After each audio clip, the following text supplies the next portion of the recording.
Okay, so let's look at some properties of idempotent matrix. ठीक है, मैंने idempotent matrix क्या होता है, इनवॉलेटरी मैट्रिक्स क्या होता है, ये सब ऑलरेडी शॉर्ट्स में कवर कर दिया है. Here my task is to cover the properties, right. तो सबसे पहले देखते हैं, if A and B, I hope I am audible and visible at the same time, are idempotent matrices. अगर ये कोई आइडेम्पोटेंट मैट्रिसेस हैं, यानी कि ए स्क्वायर इक्वल होगा ए के, बी स्क्वायर इक्वल होगा बी के, सेम ऑर्डर के, of same order, then A B is idempotent. तो उस केस में ए बी आइडेम्पोटेंट होगा if A B is equals to B A. अगर ए बी इक्वल होगा बी ए के, ठीक है. Let's see, if A B is equals to B A तभी होगा जब A B is equals to B A. तो सबसे पहले हमें क्या गिवन है ये देख लेते हैं. तो सबसे पहले हमें गिवन है कि A and B are idempotent matrices. ठीक है, highly recommended again to watch the video on 2x without wasting your time.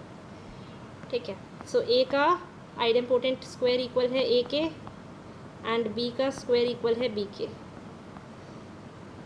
First अब हमें प्रूव क्या करना है, हमें प्रूव करना है कि ए बी इज़, और यहाँ पे ऑल्सो, ठीक है, ए बी इक्वल है बी ए के, ये भी गिवन है, ये भी क्या है गिवन है. प्रूव करना है कि A B is idempotent, A B idempotent है, ये हमें प्रूव करना है. ठीक है, तो कैसे करते हैं चलो देखो. ओके, तो सबसे पहले हम क्या करेंगे कि ए बी का स्क्वायर कर देंगे. तो ए बी का स्क्वायर क्या होता है, ए का स्क्वायर, अच्छा ए बी का स्क्वायर इस तरह से लिखते हैं, A B into A B के फॉर्म में लिख सकते हैं, होल स्क्वायर है तो बिल्कुल, फिर ए बी ए और फिर ये बी, राइट. नाउ अब ये बी ए किसके इक्वल हो जाएगा, बी स्क्वायर ए स्क्वायर. अच्छा ए बी के इक्वल है ये ऑलरेडी, तो ए बी के इक्वल हो सकता है, तो हम इसको ए बी के इक्वल कर देंगे बी. ये कहाँ से है, गिवन है. तो ए साथ में आ जाएंगे, बी भी साथ में आ जाएंगे, तो ए इंटू ए इसको ऐसे कर देंगे और बी इंटू बी को ऐसे कर सकते हैं. कैसे, ए बी सी लिखो, ऐसे कर दो या ऐसे कर दो, कोई फ़र्क पड़ता है, नहीं पड़ता. तो फिर ये क्या हो जाएगा, ए का स्क्वायर हो जाएगा, बी का स्क्वायर हो जाएगा, इजीली हो जाएगा. ए का स्क्वायर बी का स्क्वायर कहाँ से हुआ, फ्रॉम 1 हुआ. अच्छा 1 हो गया, ओके. अब ये दोनों किसके इक्वल थे, अरे फ्रॉम 1 क्यों हुआ, ए इंटू ए तो वही होता है, अरे भाई ए इंटू ए तो ए स्क्वायर ही होता है, बी इंटू बी तो बी स्क्वायर ही होता है. इसी तरह से ये ए और बी के इक्वल हो गया. ये कहाँ से हुआ, ये हुआ फ्रॉम 1. देयरफॉर ए बी का whole square is A B, यानी कि therefore A B is idempotent matrix. A B क्या है, एक आइडेम्पोटेंट मैट्रिक्स है. Got it or not. अब आगे चलते हैं, या दोबारा से समझा दो एक बार, चलो जल्दी समझा देती हूँ. तो गिवन क्या था कि if A and B are idempotent matrices, साथ में गिवन था ए बी इक्वल है बी के, सेम ऑर्डर के हैं, then A B is idempotent. तो ए और बी आइडेम्पोटेंट मैट्रिसेस हैं, ऑलरेडी गिवन है, ए स्क्वायर हो जाएगा ए के, बी स्क्वायर हो जाएगा बी के, एज पर आइडेम्पोटेंट की मैट्रिसेस की डेफिनेशन जो मैं ऑलरेडी शॉर्ट्स में बताकर आ चुकी हूँ. तो वो refer to the shorts idempotent matrices क्या होते हैं. ठीक है, अब प्रूव करना है कि ए बी इज़ आइडेम्पोटेंट. तो ए बी का whole square is equals to A B into A B, तो A B A into B. Okay, B A B और ए बी को मतलब बी ए इक्वल हो जाएगा ए बी के, कहाँ से, हमें ऑलरेडी गिवन है. ठीक है, तो अब ऑलरेडी गिवन है, तो अब हम देखेंगे क्या देखेंगे अब हम कि जब ये ए बी इक्वल हो गया बी ए के, जब ये ए बी इक्वल हो गया बी ए के, तो अब हम ए को साथ में रख देंगे और बी बी को साथ में रख देंगे. तो A multiply by A square होता है, तो उसी को इस तरह से ए बी स्क्वायर. अब ये गिवन था ऑलरेडी फर्स्ट इक्वेशन से हमने, क्योंकि बोला था कि ए और बी आइडेम्पोटेंट मैट्रिसेस हैं, ए बी एक आइडेम्पोटेंट मैट्रिसेस है. इसे समझाने वाली कोई बात थी नहीं, और इसलिए नहीं थी तो मैंने नहीं समझाई. अब आगे चलते हैं.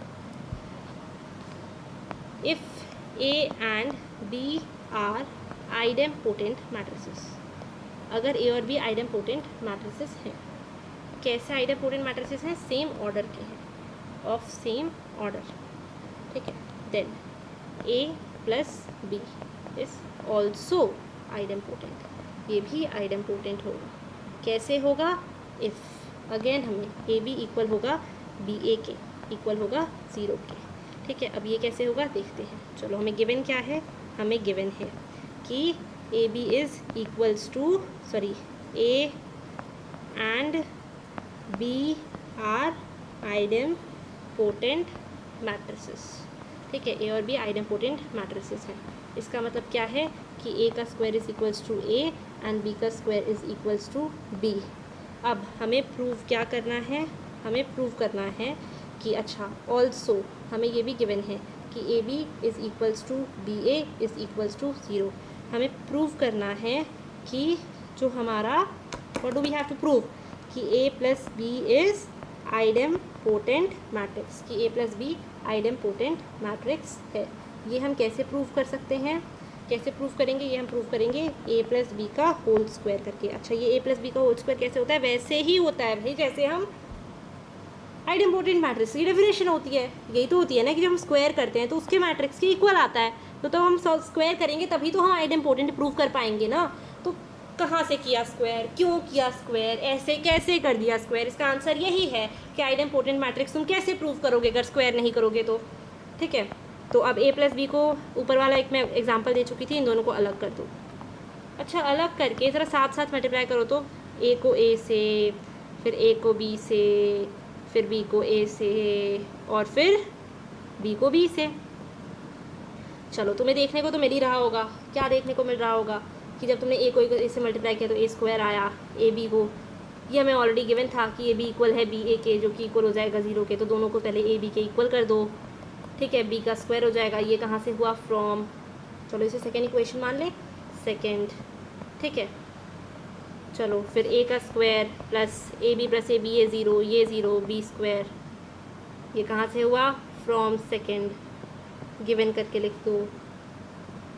अब ए स्क्वायर की जगह ए लिख सकते हो, बी स्क्वायर की जगह बी लिख सकते हो, तो ए लिख दो प्लस 0 प्लस बी, तो ए प्लस बी का स्क्वायर इक्वल आ गया कि नहीं ए प्लस बी के। तो देयरफॉर क्या प्रूव हुआ, यही तो प्रूव हुआ ना कि A plus B is idempotent matrix. A plus B क्या है, आइडेम्पोटेंट मैट्रिक्स है। ठीक है, चलो अब आगे बढ़ते हैं। प्रूफ कर दिया हमने, इतना इजी था, take it easy bro, easy. अच्छा, अब zero matrix and identity matrix are always idempotent. मैं तुम्हें बता के आई थी कि identity matrix shorts, go to my shorts, refer. अभी तक तो ज़्यादा शॉर्ट्स चले भी नहीं है तो तुम खोगे भी नहीं, टेंशन मत लो। और तो वहाँ पर जाओ और देखो, मैंने आइडेम्पोटेंट मैट्रिक्स बताया और ये बताया कि आइडेंटिटी मैट्रिक्स मेरा आइडेम्पोटेंट मैट्रिक्स हमेशा होगा, हमेशा इनवॉलेटरी मैट्रिक्स होगा। यहाँ तक कि जो जीरो मैट्रिक्स होगा वो भी क्या होगा, आइडेम्पोटेंट ज़रूर होगा। ठीक है, अच्छा, क्योंकि ए का स्क्वायर ऑलवेज, 0 का square is always equals to 0 and I का square is always equals to I. अच्छा, 2-3 बातें ज़रा और गौर कर लो, यहाँ पे मैं 3 बातें इंपॉर्टेंट बता दूँगी, गौर करो। ठीक है, इन बातों पर। अच्छा, सुनो ज़रा कि determinant of idempotent matrix for से ए क्या कंसिडर किया है मैंने यहाँ पर, कोई एक आइडेम्पोटेंट मैट्रिक्स है। ठीक है, इसका जो डिटर्मिनेंट होगा वो कैसा होगा, या तो 0 होगा या 1 होगा, इनकी ऑलवेज 0 और 1, राइट। अब जब हम बात करते हैं आइडेंटिटी मैट्रिक्स की, सो आइडेंटिटी मैट्रिक्स जो होता है, identity matrix is always what, हमेशा क्या होता है, इनवॉलेटरी मैट्रिक्स। यार ये तो कोई नई बात नहीं थी, खैर मैं बता कर आई थी ऑलरेडी। ठीक है, हमेशा इनवॉलेटरी मैट्रिक्स होता है, यानी कि आई का स्क्वायर आई के इक्वल होता है, यानी कि ए का स्क्वायर इक्वल होता है ए के नहीं आई के। That was the difference between in idempotent and involutory. ठीक है, अच्छा, जो इनवॉलेटरी का क्या कहते हैं, डिटर्मिनेंट होता है, डिटर्मिनेंट ऑफ इनवॉलेटरी मैट्रिक्स वो कैसा होता है, इज़ ऑलवेज +1 और -1।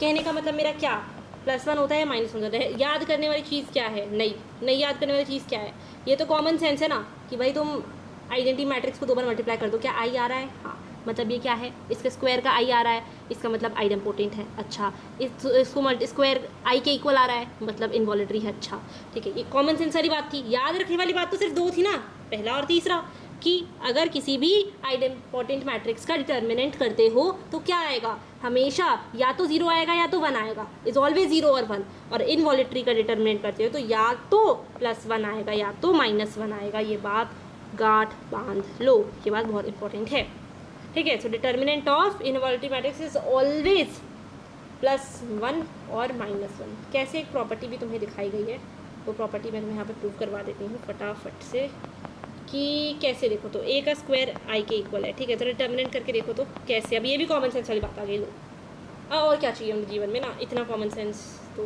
किसी के पास नहीं होता, मेरे पास है। ओके सो इधर देखो, इधर क्यों लगाया डिटर्मिनेंट। ए लिख सकते हो इस तरह से। आई का तो डिटर्मिनेंट पता ही है, कब से पढ़ते आ रहे हैं, इतनी प्रॉपर्टीज प्रूव कर ली, 1 ही होता है। फिर इन दोनों को अलग कर लोगे, कर लिया भाई। सिंस ए बी का डिटर्मिनेंट इज इक्वल्स टू ए का डिटर्मिनेंट बी का डिटर्मिनेंट। अच्छा, फिर ए डिटर्मिनेंट का स्क्वायर कर लोगे 1, बिल्कुल भाई।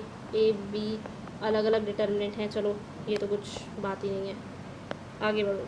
ए का डिटर्मिनेंट इज इक्वल्स टू +-1 हुआ, ए का डिटर्मिनेंट इज इक्वल्स टू √+-1, तो ये हो गया ए का determinant is equals to either 1 or ए का डिटर्मिनेंट इज इक्वल्स टू -1। कोई नई बात आई क्या? नहीं आई, याद रहेगी, रहेगी। दूसरा क्या बोला था, 0 होता है आइडेम्पोटेंट का, a² is equals to a है। पहली बात बोली थी, मैं पहली बात पढ़ाई थी ऊपर, वो ये पढ़ाई थी। तो इनका ज़रा डिटर्मिनेंट करो, a² का डिटर्मिनेंट, a का डिटर्मिनेंट। a² का डिटर्मिनेंट को a लिख सकते हैं इजीली, बिल्कुल लिख सकते हैं। a का डिटर्मिनेंट इज़, a का डिटर्मिनेंट अलग से लो, a का डिटर्मिनेंट अलग से लो, और ये a लो। इन दोनों को ज़रा डिवाइड करो, तो इन दोनों को डिवाइड करके इधर ले आओ, विच इज़ इक्वल्स टू 0। फिर ये कैंसिल हो जाएगा, तो ए डिटर्मिनेंट किसके इक्वल हो गया? 0 के इक्वल हो गया। बहुत ही ज़्यादा इजी था। अच्छा, अब ये गलत तरीका था इसको सॉल्व करने का, मतलब सही तरीका बताती हूँ। यूजुअली हम ऐसे ही करते हैं जब हम सॉल्व करते हैं, बट हम ऐसे नहीं करेंगे। जब ये हमें ए डिटर्मिनेंट दिया है और ए डिटर्मिनेंट दिया है, तो हम इसको यहाँ लेकर आएंगे, डिवाइड में नहीं लेकर जाएंगे, माइनस में लेकर आएंगे, ठीक है। जब हम माइनस में लेकर आए तो इक्वल टू कर दिया 0, फिर ए डिटर्मिनेंट को कॉमन निकाला एंड ए डिटर्मिनेंट -1 किया, फिर इक्वल टू आया 0। फिर जब हमने ए डिटर्मिनेंट इक्वल टू 0 आया और ए डिटर्मिनेंट इक्वल टू 1 आया, तो यहाँ से हमें पता चला कि जब ए डिटर्मिनेंट इक्वल टू 0 है या जब A determinant is equals to 1, तो यहाँ से हमें पता चला कि क्या आइडेम्पोटेंट मैट्रिक्स का डिटर्मिनेंट हमेशा कैसा होता है, हमेशा या तो 0 होता है या तो 1 होता है। ये बात हमें यहाँ से पता चल गई प्रूव करके, ठीक है। तो कभी भी ऐसा आए कि क्या होता है MCQ टाइम में, so you can easily do that thing. इसे प्रूव करके देखें ना फटाफट से, 1 मिनट लगता है, ऐसे तो याद होना चाहिए, बस 1 मिनट। ओके, अब डिटर्मिनेंट ऑफ किसका determinant? Determinant of nilpotent matrix. Nilpotent matrix का डिटर्मिनेंट कैसा होता है? ये तो 0 ही होता है, इसमें तो कोई शक ही नहीं है। इट इज़ ऑलवेज 0, a की पावर k, ठीक है। अब ट्रेस ऑफ निलपोटेंट मैट्रिक्स, जो ट्रेस होता है निलपोटेंट मैट्रिक्स का, trace of nilpotent matrix, it is also always 0, क्योंकि हमेशा ही 0 होता है, क्योंकि भाई इसमें और कुछ आ ही नहीं रहा, निल के अलावा, 0 के अलावा और कुछ की बात ही नहीं कर रहे। तो जब हम इसकी बात कर रहे हैं ट्रेस की, जब हम इसकी बात कर रहे हैं डिटर्मिनेंट की, तो सब 0 ही आएगा, नो मैटर वॉट, ठीक है। अब हम बात करते हैं all super upper triangular and super lower triangular matrix are always. अब इस सुपर क्या होता है? Upper triangular, lower triangular matrix तो पढ़े थे, अब सुपर क्या होता है देखते हैं ज़रा। तो all super upper triangular and lower triangular, super upper triangular and lower super lower triangular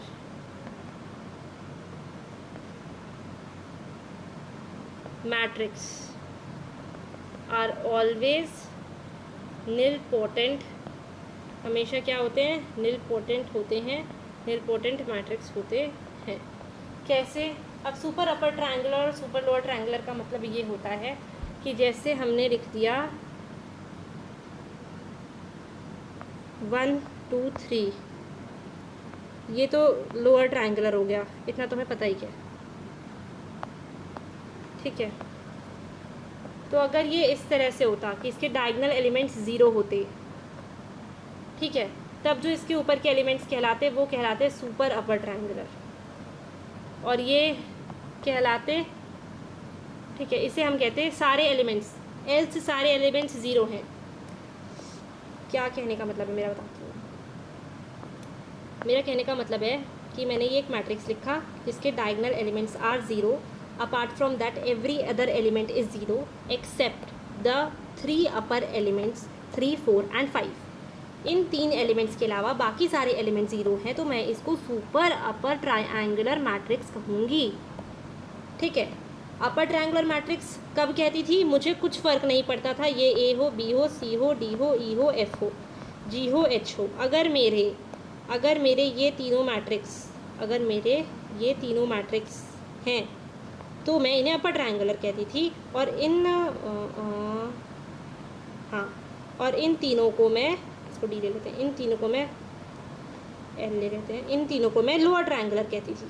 ठीक है, पर यहाँ पर सुपर अपर कब होगा? जब else every other element in the matrix is zero apart from the upper 3 triangular matrices, तो उसे हम सुपर अपर ट्रायंगुलर कहते हैं। और सेम वाइस से वर्सा हो जाता है लोअर ट्रायंगुलर मैट्रिसेस के साथ। ठीक है।